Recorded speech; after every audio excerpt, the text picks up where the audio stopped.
Isa pong makasaysayang hakbang ang isinulong ngayon ng bansang Brazil at yan po ang paglikha or pag-create ng kanilang strategic Bitcoin reserve. Sa ilalim po ng bagong panukalang batas, layunin po ng Brazil na maglaan ng hanggang 5% ng kanilang international reserves para bumili ng Bitcoin bilang bahagi ng kanilang economic strategy.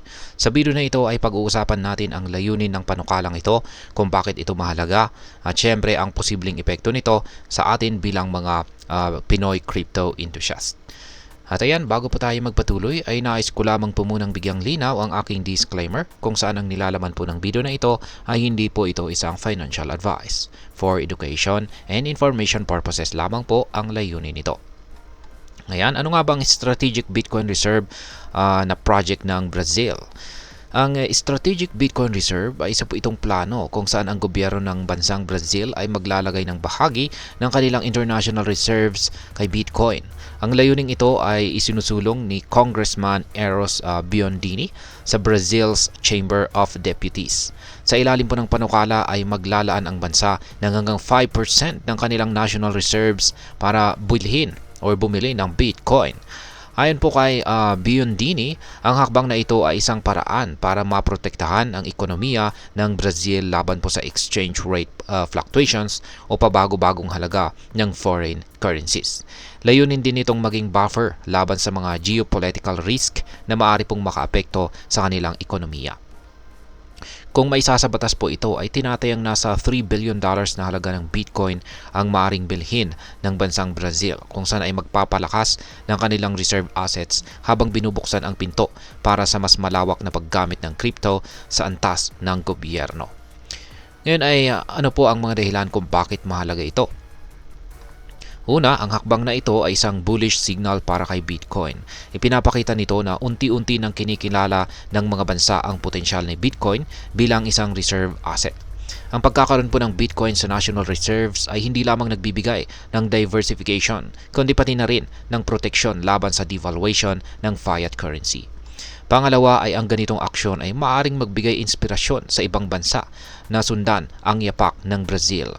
Nauna po rito ang El Salvador na unang nagdeklara ng Bitcoin bilang legal tender at ang bansang Bhutan na gumagamit ng Bitcoin para sa national investments.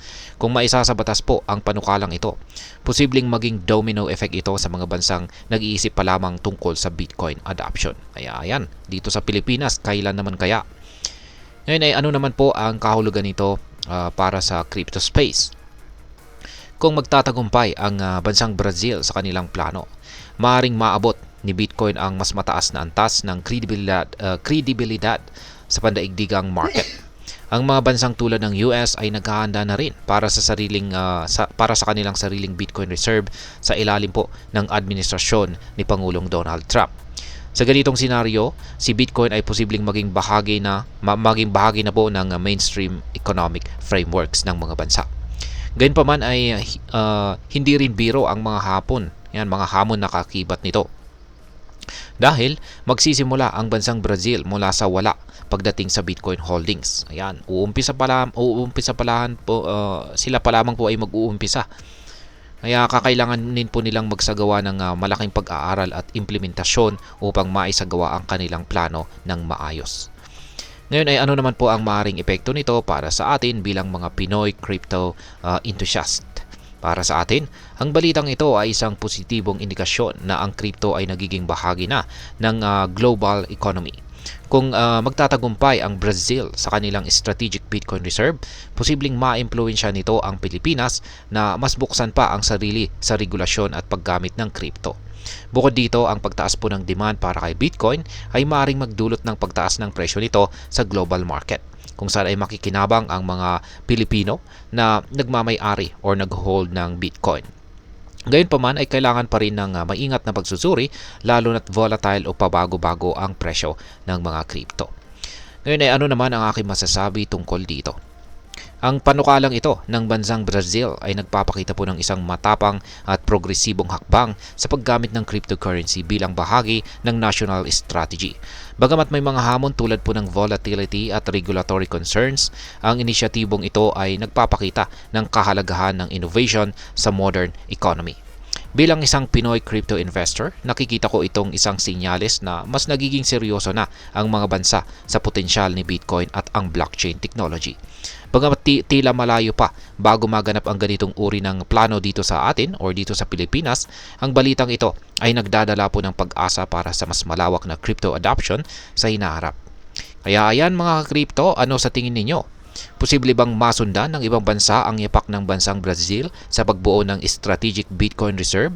Mag-iwan po ng komento sa ibaba at huwag pong kalimutang mag-subscribe para sa mas marami pang crypto at financial updates. Marami pong salamat sa panunood, ingat po tayo lagi at God bless po sa ating lahat.